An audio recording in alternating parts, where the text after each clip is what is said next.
നിങ്ങളുടെ favourite shows ഇനി ഒരിക്കലും മിസ്സാവില്ല. ഇപ്പോൾ C5 കാണും നിങ്ങളുടെ ഫേവറേറ്റ് ഷോ തികച്ചും സൗജന്യമായി.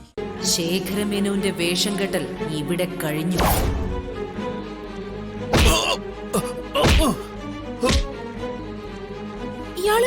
ഇയാള് പ്രഭാവതിയെ കൊല്ലാൻ വന്ന ശേഖരമേനോനല്ലേ?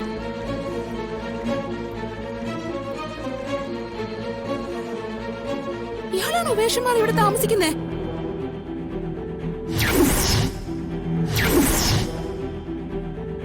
പിശാചേ, എന്റെ അമ്മയെ കൊന്നിട്ട് നീ ഞങ്ങളുടെ വീട്ടിൽ തന്നെ ഒളിച്ച് താമസിക്കല്ലേ?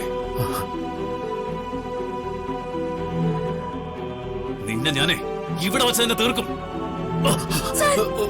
വേണ്ട സർ, വിശാൽ സർ, വേണ്ട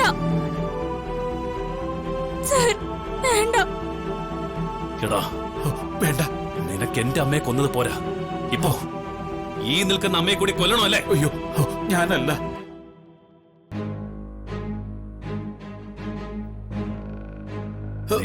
നിന്നെ ഞാനിന്ന് വെറുതെ വിടലടാ. വേണ്ട വിശാൽ, വേണ്ട. അന്ന് നീയെ തലനാരിഴയ്ക്കാ രക്ഷപ്പെട്ടത്. വേണ്ട വിശാൽ, അതിന് നിന്നെ ഞാൻ അനുവദിക്കില്ല. നിന്നെ ഞാൻ കൊല്ലൂടാ. വിശാൽ സർ, അബദ്ധമൊന്നും കാണിക്കല്ലേ. ഇയാളെ എന്റെ അമ്മയെ കൊന്നവനാ. ഇയാളെ എനിക്ക് കൊല്ലണം. അയ്യോ അയ്യോ, വേണ്ട. ഞാനല്ല നിന്റെ അമ്മയെ കൊന്നത്. ഞാനിവിടെ വന്നതിനും വേഷം മാറി താമസിച്ചതിനും കാരണങ്ങളുണ്ട്.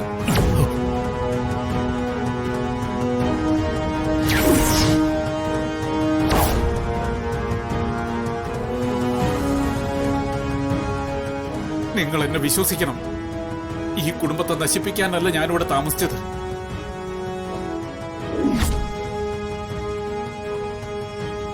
എനിക്ക് നിങ്ങളോട് കുറച്ച് സത്യങ്ങൾ പറയാനുണ്ട്.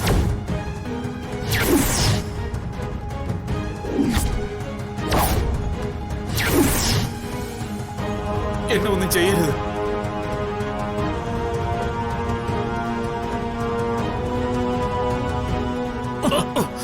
എന്താണ് നിനക്ക് പറയേണ്ടത്?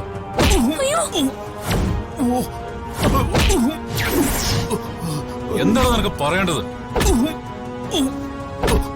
സത്യം പറയാനുള്ള എന്റെ ചേച്ചിയെ കൊല്ലാൻ നോക്കി നിന്നെ ഞങ്ങൾ വെറുതെ വിടണോ? നിന്നെ കൊല്ലണോ എന്ന്?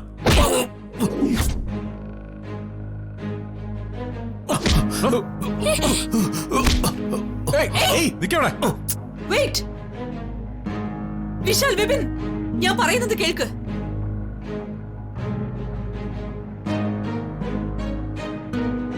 ഇത്രയും നാള് ഇയാള് വേഷം മാറി ഈ വീട്ടിൽ താമസിച്ച് എന്നെ കൊല്ലാൻ പദ്ധതി ഇട്ടിട്ടുണ്ടെങ്കിൽ തീർച്ചയായും നമ്മുടെ ശത്രു ഇയാള് മാത്രമല്ല.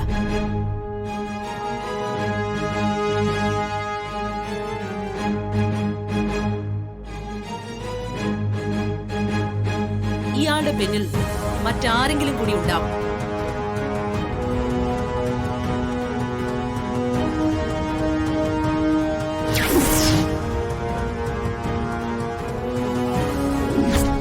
ഡൗൺലോഡ് ചെയ്യൂ C5 ആപ്പ്. കാണൂ എല്ലാ എപ്പിസോഡുകളും സൗജന്യമായി.